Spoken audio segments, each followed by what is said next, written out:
Let's sit nice and tall and close the eyes.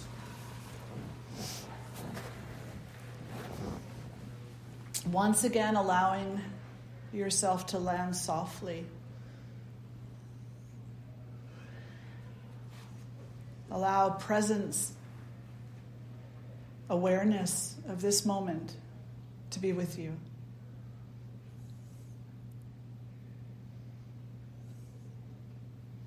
Every time the mind sends a thought off in a direction that is past or future or other than here, rein the thought back in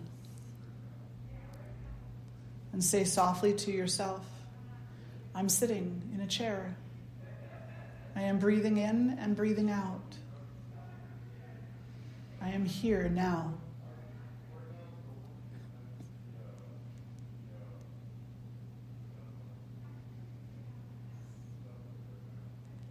Another thought comes in, another thought goes out. Continually integrate yourself more deeply into the present moment experience.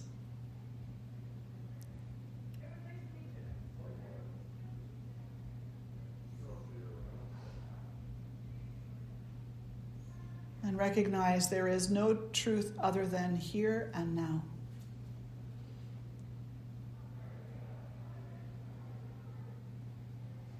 Drawing the hands together in front of the heart.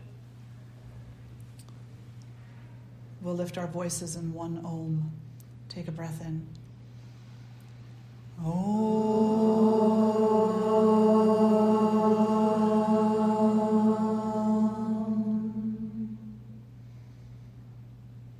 Bowing the head to the heart. And draw the face to center. Release the hands. Flutter the eyes open. So what does that mean when we say there is no truth other than right now? I mean, that's a big, bold statement, don't you think? Yeah, and it's one that's very difficult to understand also, at least until we start to break it down. It all depends on what we define as the truth, right? If we define our opinions and the past and the possibility of the future as the truth, then I guess being distracted is in accordance with the truth. But the reality of it is that when we're sitting here now and we're thinking to ourselves, I had that argument with my friend yesterday, or I went to the store and spent a lot of money, or I went and saw that movie on Friday, and you're allowing the impression of that experience to dictate your emotional and intellectual state right now, that's not being with the truth because it's no longer happening. It's not present in this moment, other than by way of an impression that it has left behind. And therefore, it is not the truth. Because even the impression is skewed. It's not completely as it was. Many things have changed. You've elaborated on what you enjoyed and you've downplayed what you didn't. And so we grasp onto what we enjoy, and sometimes we grasp onto what we didn't also, but typically we try to push that away. So whatever rendition you're playing in your mind right now of the things that happened yesterday, this morning, sometime in the past 5 minutes ago even, like maybe you're sitting there right now saying, oh, that was such a wonderful yoga class, Swamini would be so happy if she knew how much I enjoyed it. And you're playing over in your mind what you enjoyed about it. But what you're not playing over in your mind were the moments where you were like, how much longer do we have to hold this posture? Why is she keeping us here so long? So you're picking and choosing about the past and which impression you're going to allow into this moment. So therefore, it's not really the truth. At least it's not the entire truth, right? It's an impression. Same thing with the future. The future hasn't come yet. So what you are actually doing when you're looking at the future is you're applying the impressions of the past onto your projections. And you're framing what the future should look like, could look like, might look like, applying either the fears or the dreams and aspirations. And it's okay, it's what we do as humans, but it's not the truth. Because the future doesn't exist. The future is a hope. We don't know that we're going to be here tomorrow or next week or next year. We just don't know. Therefore, it can't be the truth. So the truth is right now. The truth is that you're sitting in a chair, you're breathing in, you're breathing out, you're having some form of experience. Your mind is wrapping itself around those experiences, trying to make heads and tails of it, deciding what it'll save for a rainy day and what it'll toss out because it doesn't need it. Your mind is busy at work, but the mind is not generally balanced. The mind is generally picking and choosing between like and dislike, between preferences. So when we stop and we say, okay, in a little bit of a more neutral way, I'm sitting in a chair. My legs are crossed, my hands are folded. My spine is kind of tall. I'm breathing in. Now I'm breathing out. In a neutral way, without imposing preference. Oh, I'm breathing in and I breathe too jagged. Oh, I'm breathing out and it's just too quick. Oh, I'm sitting and my knees hurt. So when we can sit a little bit more neutral in what they call with a balanced intellect and balanced mind, then we can begin to see things a little bit more clearly that are arising and falling away. And we can recognize which ones are impressions of a past that is no longer happening, projections of a future that isn't here yet, and which ones are serving us, and which ones are merely serving our suffering. Does that make sense so far? Yeah. So to be present now kind of ties in with the topic that I wanted to talk about today. And as you all know, it'll go in many different directions. But I wanted to come back to a basic question of what is yoga? What is yoga? Because there's so much misunderstanding. You ask somebody, and many times the answer you'll get is, well, when I go on my mat and do my practice. It's like, yeah, it's like that much of the truth. That much. So what is yoga? Yoga is presence. It's a state of being present. But it's also much more than that. If we look at the Patanjali Yoga Sutras, Patanjali defined yoga in the second sutra as the cessation of the fluctuations of the mind, meaning that we're not invested in the impressions of the past, we're not distracted by imposing our impressions on the future. Those fluctuations have ceased, or they're at least not guiding us around as much. So the cessation of the fluctuations of the mind brings about a stillness in the mind, a sense of no distraction. And that place of not being distracted, which he expounds on a little bit later, but not initially in that moment, that state of no distraction, that state of no vrittis, as they're called, no thoughts, that is the only place in which we can know the truth, the whole truth, the accurate truth, the holy truth, the sacred truth. It is the time when our minds are quieted down, when the thoughts are still, meaning only that they're no longer distracting us, because they're going to come and go anyway, but they don't have the power anymore to lead us around. In that place, in that space, that's where we come to know God. That's where we come to know our true self. That's where we come to know the truth. Whatever words you wish to put to that, who you really are, who I really am.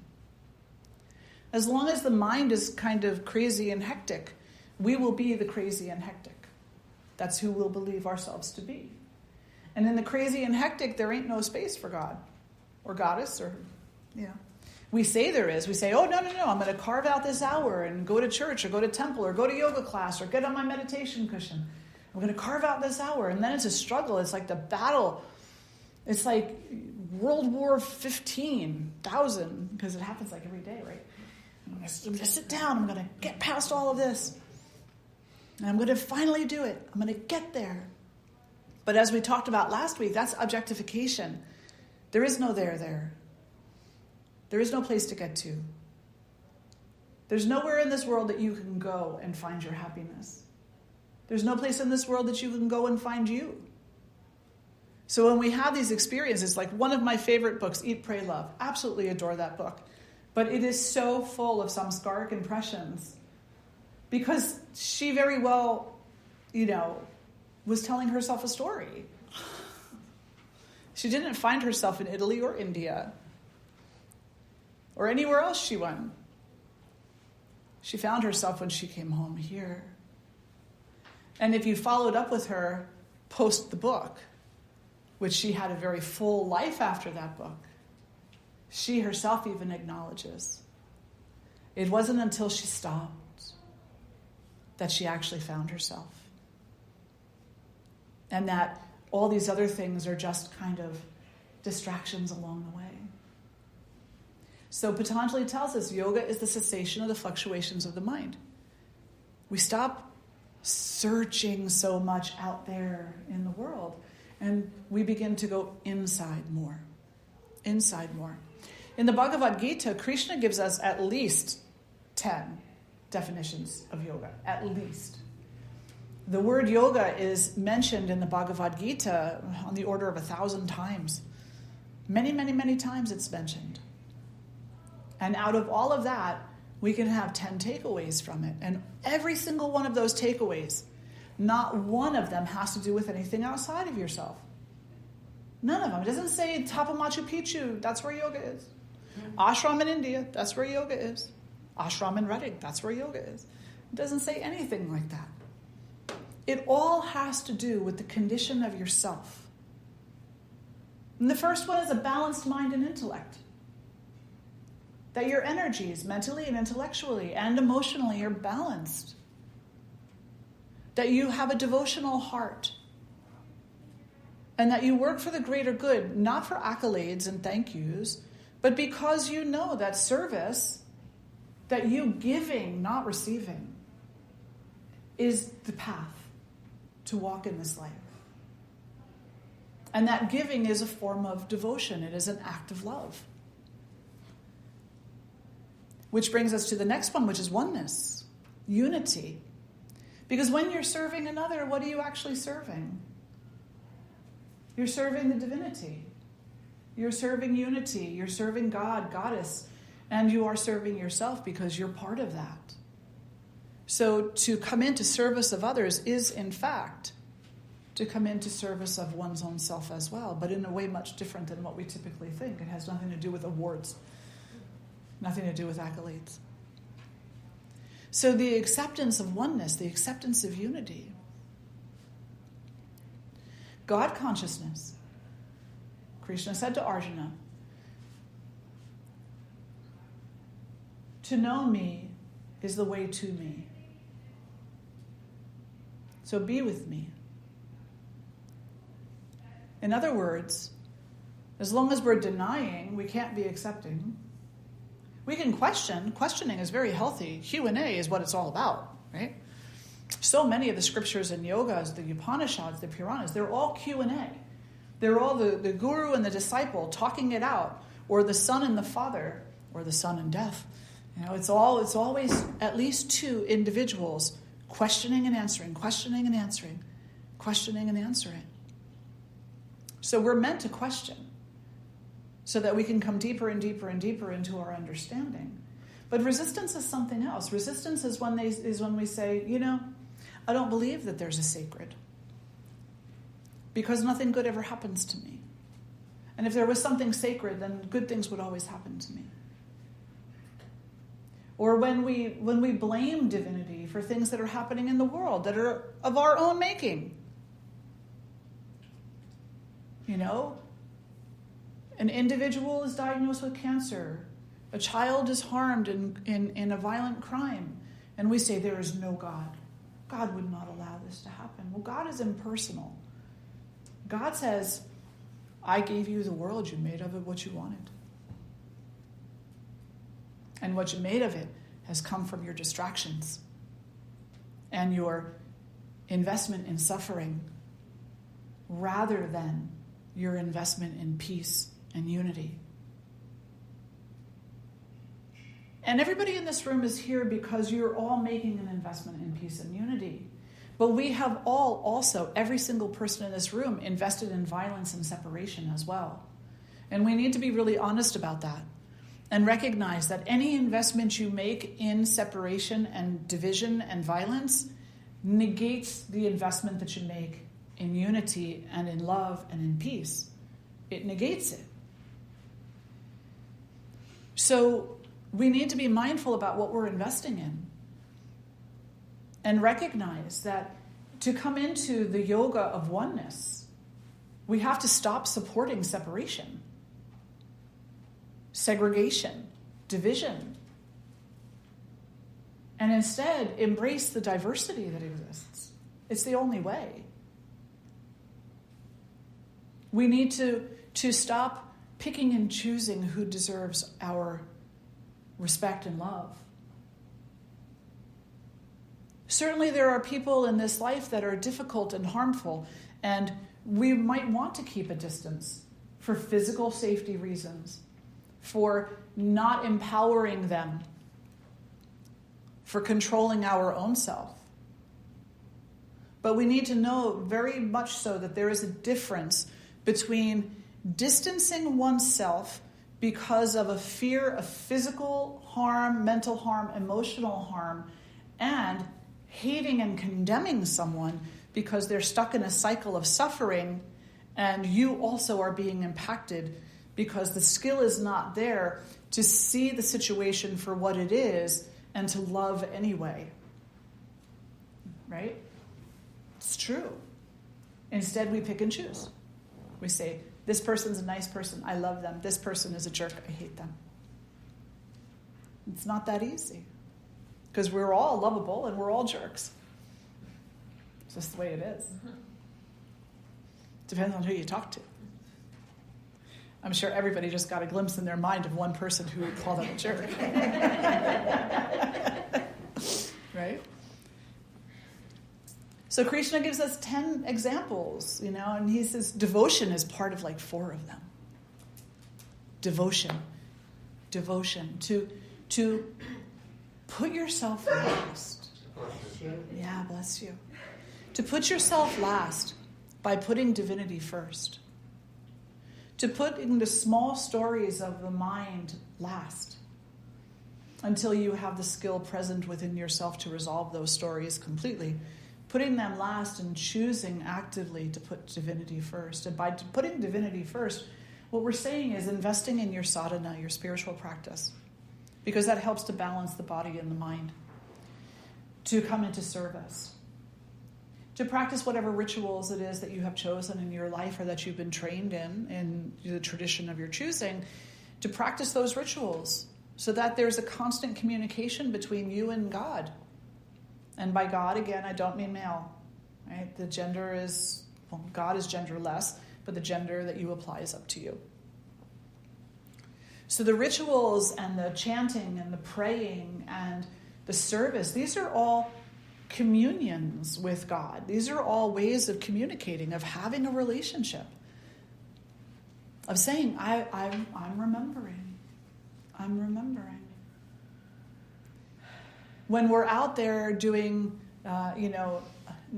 unnecessary shopping, unnecessary drinking, some kind of unnecessary gossip, or whatever other unnecessary thing it is that we engage in the moment that you're doing that, are you remembering divinity?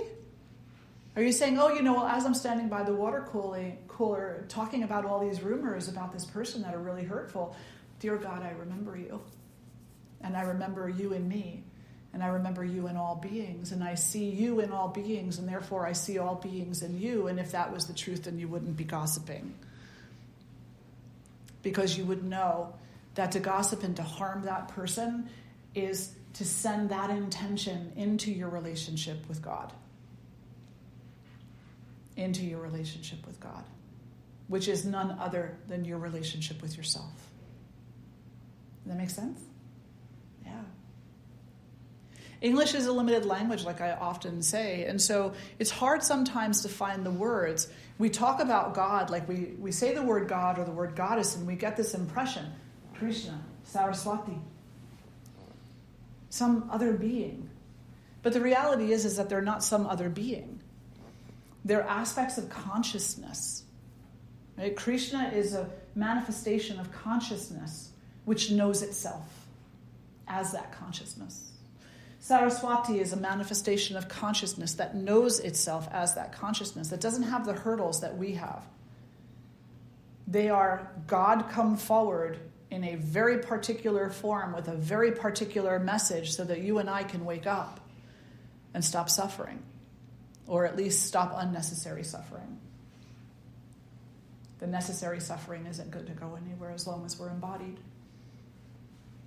But the unnecessary suffering can change dramatically. So, kind of a thought is we love to invest in drama. We really, really do. We love to invest in drama.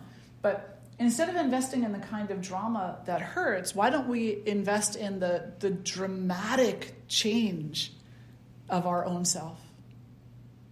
The movement from unnecessary suffering to the truth of our inner peace. From hate and derisiveness and division and vengeance and envy and jealousy to the radicalization of love. How much more drama could you want? Right? It's like just the movement toward the one from the other is just full of change and amazing stories of evolution and involution and transformation and goodness and inspiration. What more could we want? But we somehow think that to be stuck in the trenches, in the other stories, I don't know, they're worth more somehow? They're what keep us stuck in the non-truth. They're what keep us stuck in the limited aspect of ourselves, the limited perception of the world and of others. They're what keep us from being fully present on our path. Valuing being stuck in the trenches of suffering more than the discovery and rediscovery of the truth of our inner self is what makes it a boring, mundane task to sit here with legs crossed and hands folded, close the eyes and say, breathing in, I know I'm breathing in. But the reality is that sentence has more power than anything in your concept of mindfulness, awareness, and presence. Because that statement is what anchors you in the now and allows you to be accessible to God, to Goddess, to the experience of oneness. Without that heartfelt statement, and it has to be heartfelt, without that, God is just a thought. It's a thought. It's a donation in a basket. It's an hour of your time. It's a chapter you read in the Bible or the Quran or whatever it is that you're reading. It's not an investment. To make the investment, you need to be present. Present, present, present. And yet how many people sitting in church on Sunday have their cell phones on? If you're on your cell phone, you're not present. Period. Right. So much about the definition of yoga has to do with devotion. And it has to do with not just devotion once a week, twice a week, 3 times a week, but this devotion that is blossoming at all times, in as many moments as we allow it to. And it is about honing the skills necessary to allow more of those moments for blossoming.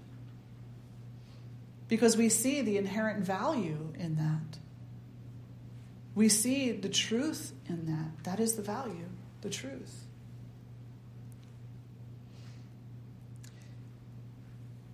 Krishna also said to Arjuna, and I mentioned it earlier, see me in all beings and see all beings in me. So here we're not talking about asana. We're not talking about breathing. We're not talking even about meditating. We're talking about being. The way to be. And the reality is that when you were born, you were this little baby. You came into this world unprepared for everything you would encounter, but completely prepared also, right? Because you were born perfect. You were born absolutely, divinely perfect. And they say sometimes that when you're born, you remember everything. You remember not enough time, linear time has lapsed for you to forget yet. So you remember everything. You know the truth about everything. But from the first tap you get on the butt by the doctor or the delivery person to the first needing of something to eat, you start forgetting. The moment you're named, you start forgetting. And the material world, in your impression and your perception, becomes more and more powerful. And this understanding of your own wholeness, your own fullness becomes more and more lost. More and more lost. So yoga is the remembering of one's own fullness. It's the remembering of one's own wholeness. And it's a remembering that fullness and that wholeness is not an egotistical statement. It doesn't mean that, oh, yay, I'm better than everybody else because I remember I'm whole. No. Because then you go in front of the mirror and you're like, oh my God, I got a zit on my face. You know. Or does my butt look big in these pants? You know. That's not remembering one's wholeness or fullness. That's being caught up in the ego. To remember one's wholeness and fullness is to be a servant to what is needed in the world. To be a servant of goodness, to be a servant of unity, to be a servant of God. And that's not conversion.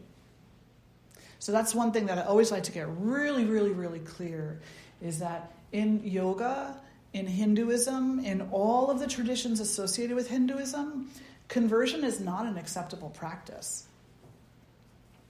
Your choice to change is your choice, but it is not my place to tell you, hey, you should become a Hindu, because that's the only way you'll know the truth. Nope. Nope.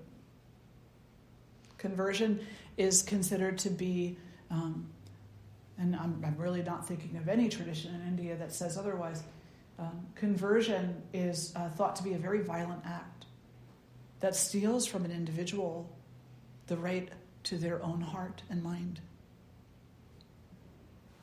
and the right to the experience of their own suffering and the experience of their own empowerment that heals that suffering. Because I can't give you anything you don't already have. We can only have these great conversations about what we've all forgotten and what we've all remembered. So no conversion. So when we say that you're a servant of God out in the world, we're not saying that you go around to everybody and say, I'm doing this on behalf of God and you should be doing it too. No. It also says in the Gita, Krishna also tells Arjuna, and it says this in many of the scriptures, you don't teach the disinterested. You don't go to them with scriptures and say, you need to learn this. Because they're not interested. You feed them. You make sure they have clean water. If they need a shelter, you help them build a shelter. If they need medicine, you help them get medicine. You support. But you don't teach them things they're not interested in. Maybe one day they do become interested and they come to you and they say, why do you do the work you do? And you say, well, because this is what I have faith in. And they say, oh, can I have some of that faith? I say, I don't know. Can you? That's up to you. That's up to you. I can talk to you about it. I can share with you the little tiny bit that I've learned. But the rest is up to you. That's your journey. That's your path. That's your work in this life. And we sometimes feel like we're walking on two different paths, almost like we're two people. Sometimes we feel like, well, there's this part of me that really wants to practice this yoga and really wants this Advaita Vedanta or whatever it is that they call it. There's this part of me that really wants this. And then there's this part of me that has to go to work. There's this part of me that's married and has to take care of the kids and has to pay the bills and has to fix the water pipes and pick up the dog poop and, hey, I pick up dog poop. I got 2 dogs. Who else is going to do it, I say to my employees, interns, and students who stay here from time to time, I say, I don't ask you to do anything I'm not willing to do myself. And as a matter of fact, if I have a moment, I'll do it myself before I even ask you. And now I've got this very amazing, snarky little employee out front who says, don't be a hero, Swamini. Fine, But picking up the dog poop is in service of my dogs, right? And sweeping the floors of the ashram is in service of you, as is teaching. And holding a door open for a stranger is in service. And everything that we do is in service of someone else and something else.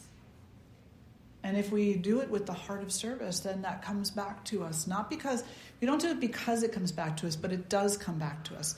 And the gift that it brings to us is not the gift of accolades and achievements, but it is the restfulness of the heart.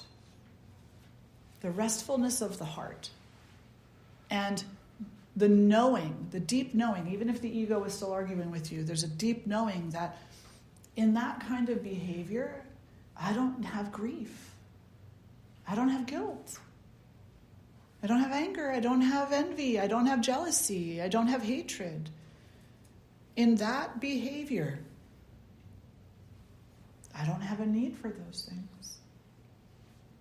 But I can guarantee you, if I don't pick up the dog poop and one of you step in it, if I slam the door in someone's face, if I never bother being involved in cleaning the ashram, there's going to be a lot of room for guilt and grief and anger and all those other things.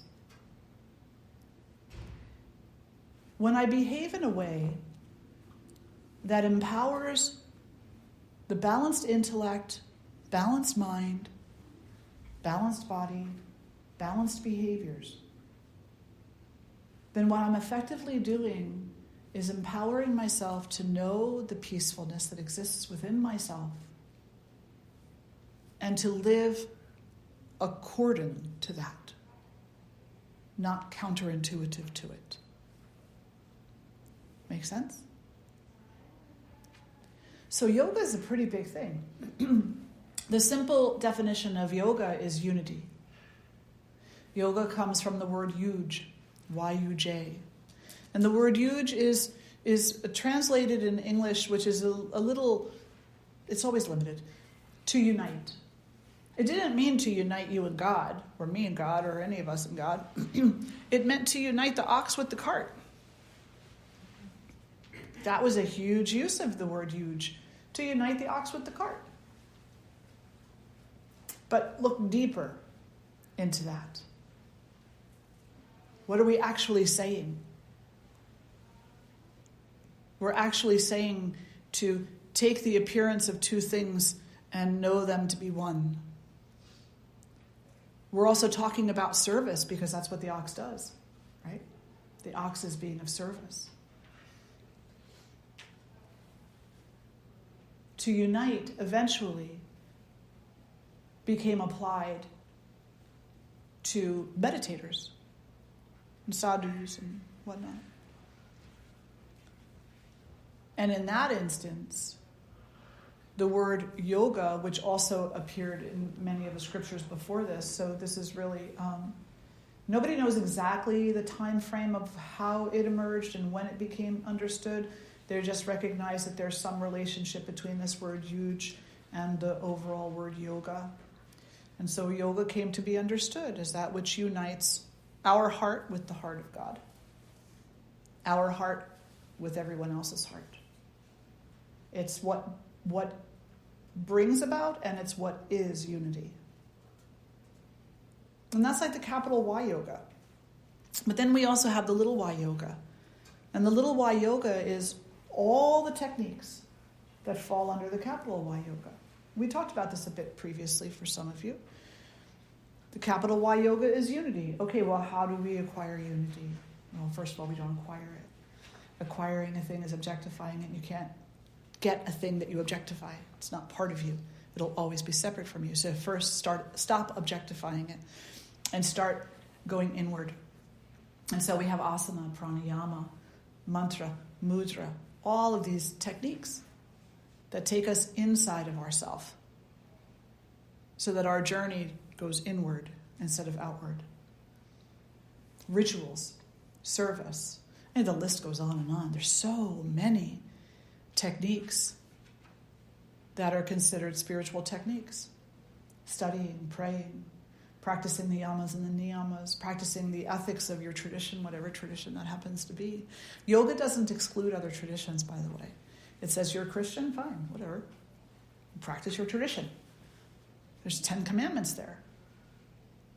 You're Islam, fine, practice your tradition. There's,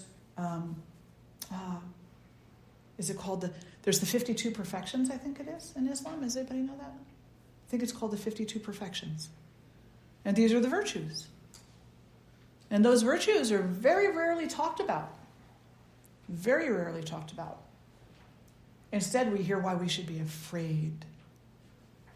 It doesn't tell you that one of the most important of the virtues for any Muslim is to care for your neighbor. Do not contribute to their suffering. Love them as you love me. I think the word me is different though, but love them. Now where does that come from? Where do we hear that elsewhere? Isn't there in the 10 Commandments? There's love your neighbor as yourself. Right? And in the tradition in India too, there's lots of different teachings that say that. Love all. Love all. So the practices are not just the practices that you come and get on your yoga mat and learn how to stand in warrior 1, warrior 2, or how to sit on your meditation mat. It's also how to walk through your life. It's every aspect of life. Every aspect of life. It's like, how do I become a more compassionate consumer? Being that I live in a material world and I'm going to have to consume things. Right? How do I become a more compassionate consumer?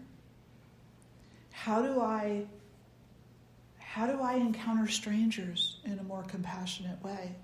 First thing might be to stop calling them strangers, but, yeah.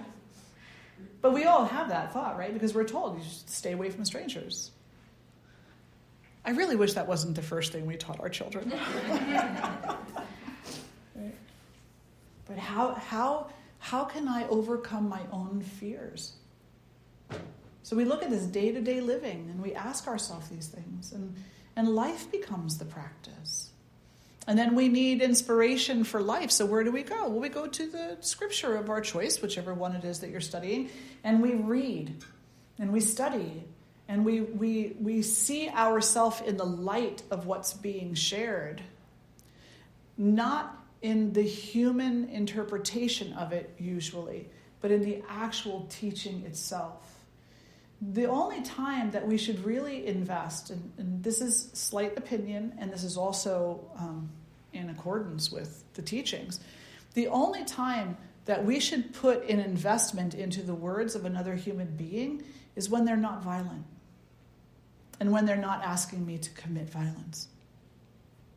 Because if a teaching under someone's interpretation of it is asking me to hate you, then that's not unity. That's superiority. That's not humble. That's ego. That's not peace. It's war. So be mindful about what you read and who you embrace. Because if it's talking to you about how to commit war against all of humanity because they're not fulfilling your dreams, then that's maybe a book, put it away. You know, those are words you shouldn't live by. Unless you like suffering, then go ahead. Buddha said, very eloquently, be mindful of your thoughts, because your thoughts become your words become your actions, and your actions become you. So be mindful of that. Everything you take in. Certainly every piece of writing has something useful in it, but you need to cultivate the skill to tell the difference between what is useful and what is harmful. And you need to be able to discern and keep a healthy boundary there. Someone said something really interesting the other day. They were talking about boundaries, and she said, as long as you're practicing boundaries, you're still practicing a very limited spirituality. And I agree with that. But I really kind of had hoped that this person would follow up with another statement that 99% of humanity, 99.9% of humanity, needs those healthy boundaries because they don't yet have the skills to do it otherwise. Do you really have the skill to bare your heart in front of your most feared enemy and to say, strike me down. Go ahead. I'll accept whatever you do with love. Do you have the ability to be Gandhi with the gun in his head? When he looked at his shooter and the only thing he said to him was, I forgive you. Don't live with this. No. 99.999% of humanity does not have the ability to do that. And we have to start somewhere. So where do we start? We start at the beginning. And we don't say that starting is a limited spirituality because it's actually unlimited. It opens you up to the unlimited nature of yourself.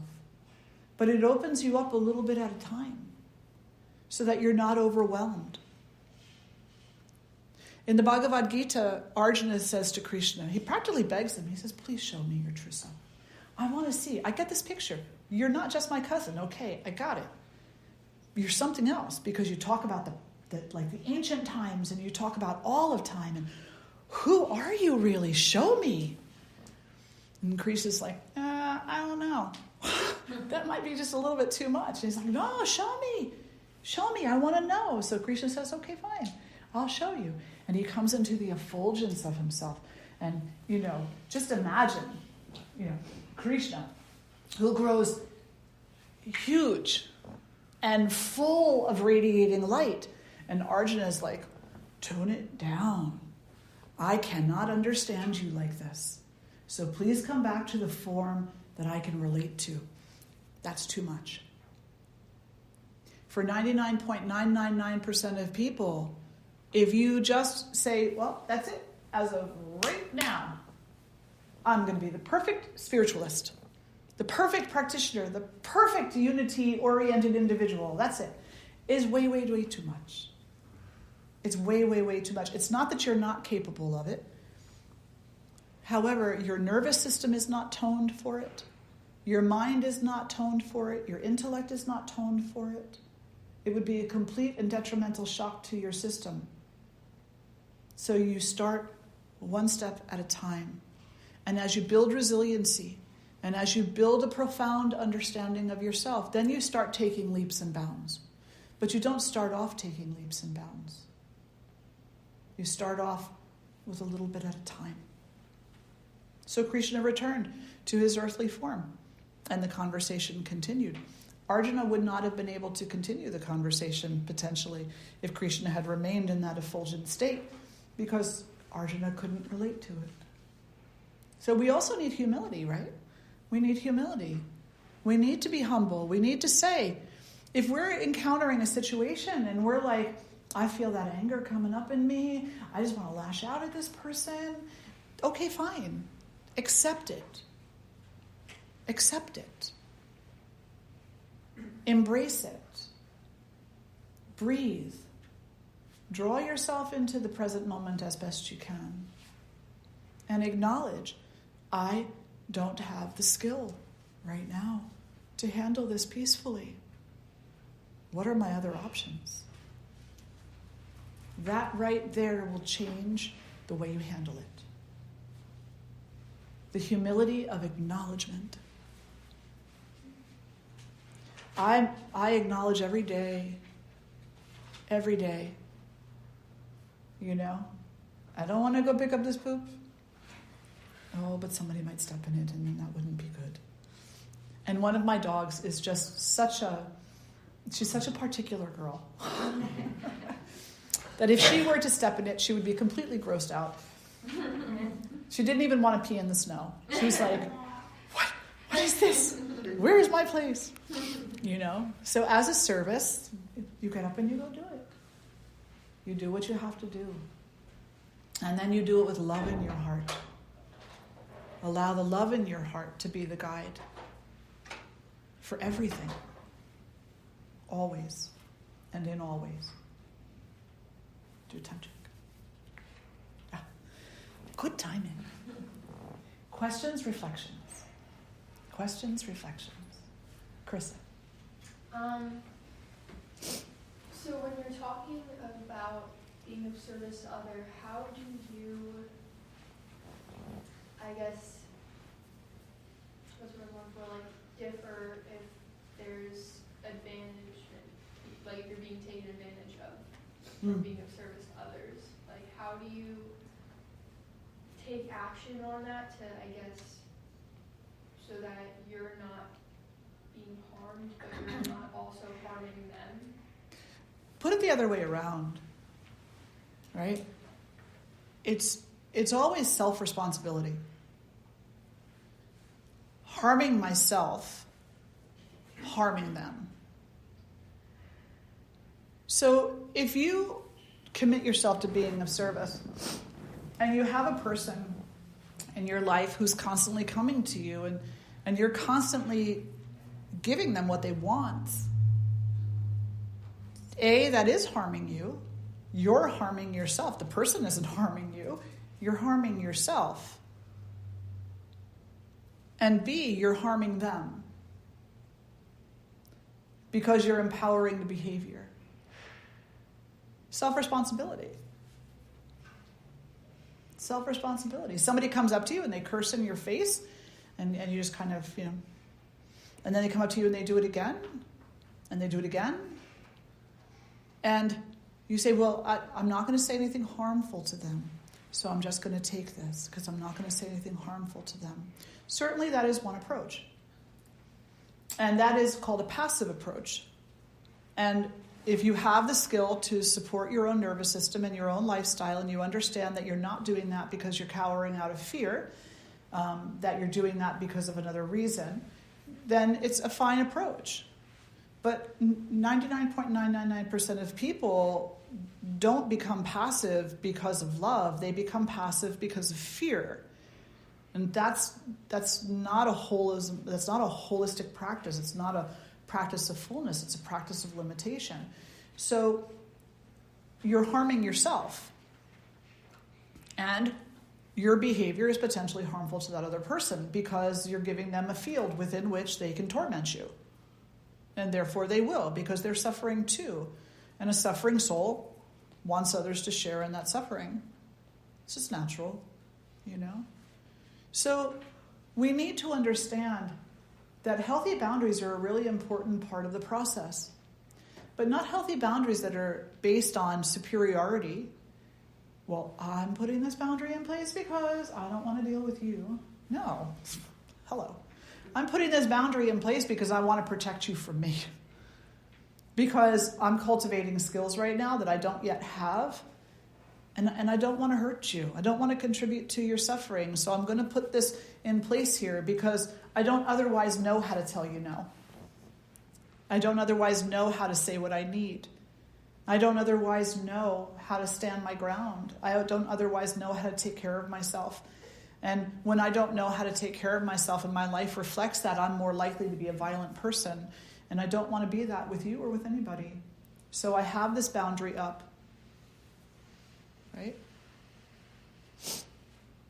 Now, mind you, these conversations that we have are much bigger as we walk through the world. So this is one aspect of it. The other thing to remember is that we're all householders here. There's a difference between a householder and a renunciate, right? A renunciate is an individual who has taken a vow of simplification, of a life dedicated to God and God consciousness and service to humanity, depending upon what their lineage is and what their focus is. That's basically what the renouncing is saying, I'm not going to invest in the material world. Instead, I'm going to be present with God as my guide. And life will be simple, because not simple is too much of a distraction. It's not because they're holier than thou. It's because they know. They know what their limitations are. They know what their ego does. They understand that. And they say, if I continue to live in the realm of excess, then I'm going to be a human being living in the realm of excess. And I'm not going to be cultivating my relationship with God on that intense, intimate level that brings me deeper and deeper and deeper into understanding oneness. But the householder is automatically embedded in the world. You automatically, because you have a house, you have family, you have this, you have that, you have a job. Life is complicated. So a householder is automatically embedded in the world. It does not mean that a householder can't come into God consciousness. Of course you can. Every single person in this room can. You don't have to be a renunciate to know God. It's not necessary. It's just the path that's been chosen. One person chooses renunciation, another person chooses life, married life and kids. It's fine.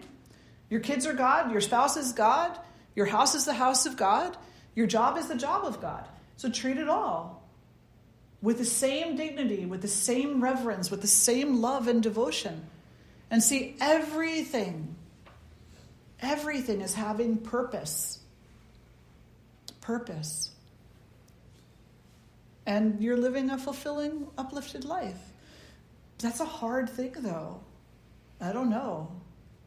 It's a hard thing. You have to cultivate skill. You have to learn how to see the world, how to understand the world, how to discern. And part of that discernment is healthy boundaries. It just is. And I always get a little concerned when, spiritual teachers come out and they're like, no boundaries, absolute, unconditional love, and it's like, most of the people that you're talking to, their nervous system is in a state of unrest. And you're not explaining these topics to them, like, what exactly is unconditional love, right? It's not what most of us practice on a day-to-day basis. Unconditional love is unconditional. And it's not just toward one person. It's not just toward your child or your spouse in a moment of satisfaction and happiness. To practice unconditional love is an ongoing expression, no matter what they're doing. No matter what they're doing. And that's, it's a pretty word, but it is a challenging practice. It's a challenging practice. It's a frustrating practice because you got to constantly call yourself on when you're not being unconditional. And it's not like, well, I could be unconditional if you weren't such a jerk right now. No. I could be more unconditional if I wasn't acting like such a jerk right now. Right? Self-responsibility. And in doing so, in embracing your own self-responsibility, guess what you're doing? You're giving the other person the opportunity to do the same. But as long as you say to the other person, this is all your fault, or this is some good amount your fault, then you're denying them the opportunity to actually come to their own realization, their own understanding, to see the light in their own self, because you're constantly telling them they're bad. What happens to the dog that's constantly beaten? He stays down on the floor, right? He becomes violent. Yeah. So when you talk to people, that's basically what you're doing.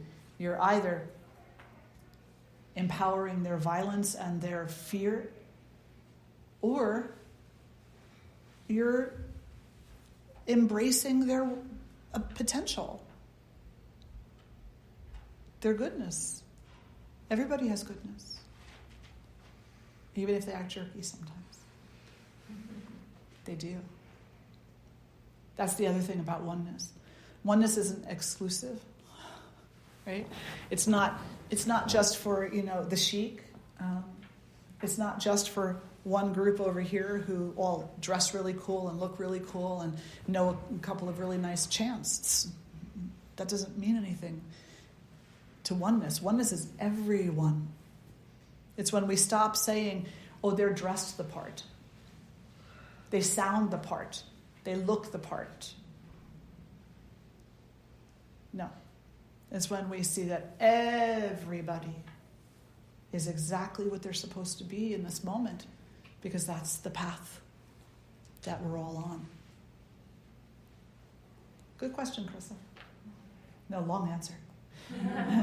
Any other questions or reflections? Yes? Hi, thank you. You mentioned Gandhi and saying, I forgive you. And, they say to forgive is divine. And I guess my question would come down to, it's one thing to have it as an intellectual practice. It's another thing to actually integrate it.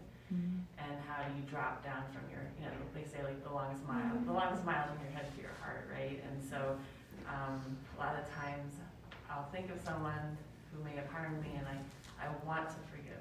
I really, the want is there, but there's this huge resistance, and it may be protection, it may be trauma, whatever. And maybe it goes down to boundaries, because there's a fear of if you forgive, then you loosen your boundary, and then something else could happen. But I guess my question at the end of the day is how do you actually integrate it and feel the forgiveness versus just intellectualizing it? It's a great question. Thank you so much for asking it. And yes, it is because of all those things. It is because of trauma. It is because of enculturation. It is because of what we're taught in this life and what we've experienced and the impressions that we're carrying forward, that we have a perception of what forgiveness is and what it isn't. And often in our culture, forgiveness is seen as weak and strong and weak. It's like, you should just forgive them. Don't forgive them. You're weak. It's a total mixed message, right? So yes, and that longest mile is the roughest mile too. It's so full of pitfalls. But the thing that we can do first is we can acknowledge one thing, and that is that the space between myself and the person who I feel I need to forgive is the space of separation. It is the space of me thinking that they are a person who has done something to me, something that I have never done to anybody else, something I would never do to anybody else. So I can't relate to them. Right. And how can I forgive something I can't relate to? I can't. Because as long as we are not able to relate to something, it's alien. It's foreign. And so a sense of familiarity is very important. Now, not familiarity by let's go out to lunch, let's talk, and let me get to know you. That's not what I mean. Mental familiarity. The acknowledgement that this situation isn't exactly what I think it is. And this person isn't exactly what I have labeled them to be. And there's a beautiful meditation called the metta meditation. M-E-T-T-A, sometimes spelled with one T. Metta meditation, which is a practice that you can do every single day. Don't do it once a week or once a month or when you're mad. Do it every single day. And what the meditation asks you to do is to call to mind someone that you love, call to mind then someone that you like, call to mind someone that you don't know but you don't have any feelings about, call to mind someone that you dislike, and call to mind even someone who you feel has hurt you significantly in some way, and call to mind strangers, people from around the world who you don't even know. And with each one of those people, extend to them this blessing. May you be safe as I wish to be safe. May you be healthy as I wish to be healthy. And may you be happy as I wish to be happy. And then, so it's safe, healthy, happy. Then whatever script it is that you follow, there's many scripts that are available out on the internet for this. Typically, you'll then come back, and the last person that you'll address is yourself. And you'll be looking in the mirror. And you'll be talking to yourself. And you'll say to yourself, may I be happy, or may I be safe, as everyone else simply wishes to be safe. May I be healthy, as everyone else simply wishes to be healthy. And may I be happy, as everyone else simply wishes to be happy. The acknowledgement, that the subconscious acknowledgement, but acknowledgement nonetheless, that our violent behaviors come from a place of not feeling safe, of not being healthy, and of not knowing what happiness is. Our own behaviors as well as everyone else's. So now, after some amount of time of repeating this meditation on a day-to-day basis, I'm starting to be able to relate to this person. I'm starting to be able to relate to this person.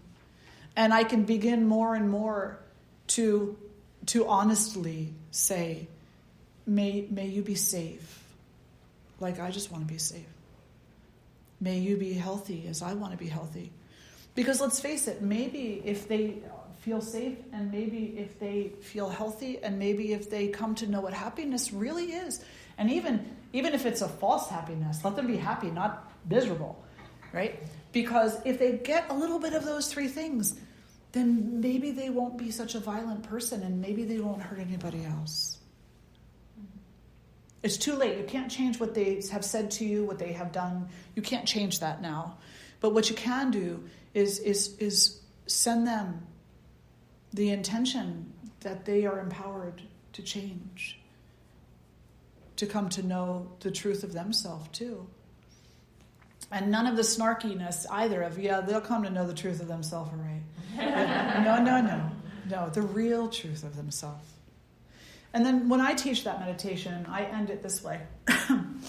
I say, so now visualize yourself in a room with all these people. The people that you love, that are easy to forgive. The people that you like. The people that you're neutral to. The strangers from around the world. And the people who have harmed you. And you're standing in the middle of all these people. And there's a light emanating from the hearts of all. And with each breath you take, that light grows brighter. Until eventually, the differences between you begin to dissolve into the light. Until eventually, you're all nothing but light. That's all you all are, is light. And the other thing that I just want to address with that is to say, just because you forgive somebody doesn't mean that you let your boundaries down. Right. Very, very important, right? So if somebody harms me in some way, if somebody comes up and punches me or something, whatever. But if they come up and harm me in some way, me saying I forgive you is not saying, I'm just going to let this happen again. Unless I have a passive stance on life, right? If I have a passive stance on life, the spiritually passive, then maybe, it's what did Jesus say? He said, turn and offer them the other cheek. Right? Turn and offer them the other cheek. Eventually, they'll become tired of the violence because it's exhausting. But for most of us, to forgive is to say, I'm not going to condemn you for these actions. I'm not going to repeat them to everybody who will listen to me and make you out to be this absolutely horrible person. I'm not going to hate you. I'm not going to infuse every thought of you with animosity and harm. No, I forgive you. I forgive you. But I also do not yet have the skills with which to have this relationship on a healthy level, so I'm accepting the responsibility of moving away from this relationship and caring for you, loving you, wishing you no harm, whatever words it is that you're comfortable with from a distance. You have the right to set your boundaries. We live in a psychological world. It's absolutely important that you do. But it's absolutely important that you don't do it with fear, if at all possible. That instead you do it because you understand the role that you play in that person's dharma and karma, just as much as the role that they play in yours. Good? All right, we have time for one more. Anybody else? Are we good? Okay, let's sit tall. Close the eyes. Take a nice breath in, a nice breath out. Draw the hands together in front of the heart. Beloved Mother, Om Shri Durgaye Namaha.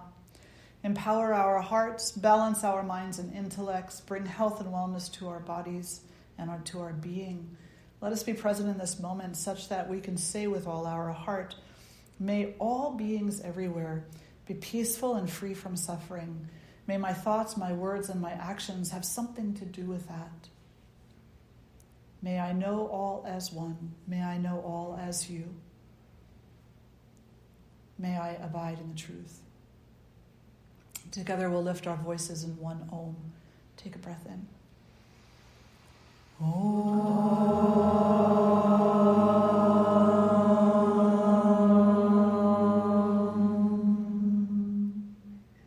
Bowing the head to the heart, acknowledging all that is. And drawing the face to center. Thank you all so much for being here today. So good to gather with you. Wonderful. Thank you for your bright, brilliant energies. Thank you. Lunch is being served. If you haven't had a little bite already, head on down. They're waiting for you. Enjoy the rest of your day. Thank you.